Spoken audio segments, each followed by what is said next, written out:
I'm here again to answer another question that was asked of me on our On Target vodcast. And today's question comes from Chuck. And here's what Chuck asks. Given the unconstitutionality of 75% of the government regulations that we are currently expected to live under, he says, why should any of us comply with, obey, or in any way accept the laws enacted by these thieves as legitimate? We should not accept this in any form as the law of the land, and civil disobedience should be the norm. So the question basically is, or the issue is, should we ever get involved as citizens in civil disobedience against the government? Do not forget that the country started with a revolution by people who were civilly disobedient. They fought the British Empire.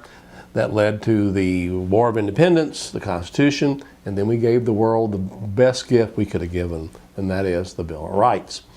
So at certain points, of course, nonviolent civil disobedience is obviously appropriate, and some of the biggest social changes, governmental changes of all time have come through those avenues.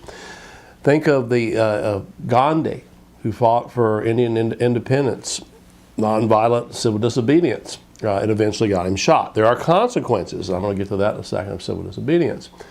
All your troublemakers in history, Jesus, there's a reason they threw Jesus on the cross, or any of the figures that found up either getting put in jail. Nelson Mandela, apartheid, who fought apartheid. They went to jail, they got killed, or whatever. Then there's the great Martin Luther King. Martin Luther King sat in the Birmingham jail and wrote his letters from Birmingham jail. He was in there for committing civil disobedience, and he was telling people to get out in the streets and commit more civil disobedience in order to get equal rights for African Americans.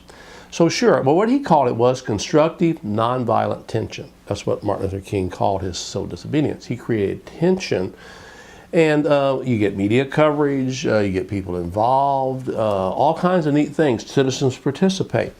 But the thing is, you have to be very, very careful how you do it. It has to be nonviolence. Violence does not work. And King emphasized that violence begets violence.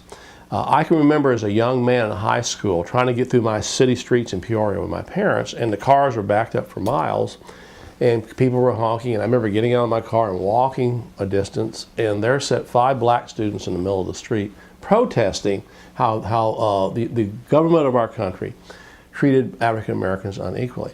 A lot of people got upset that day. Those students got arrested and carried off, but they made their point and got everybody's attention. And that's what civil disobedience can do. It can get people's attention. But whose attention you want to get is the government. And of course it can be done effectively, and you look at all the figures that I've talked about. But the thing is, yeah, there comes a time when people will have to do that. I'm not sure that the time is now. I think that we have time to work if we want to change our government. And it's pretty clear that the government of the United States is not in control of the average citizen, or what we would call we the people, but it can be. I tell people to turn off your television set, get down to your local city hall, get involved, go down to your local public school. If you don't like what the public schools are doing, have you showed up at a public school board meeting? If you don't like the taxes your local cities are passing, have you been down to the local city council meeting and protested?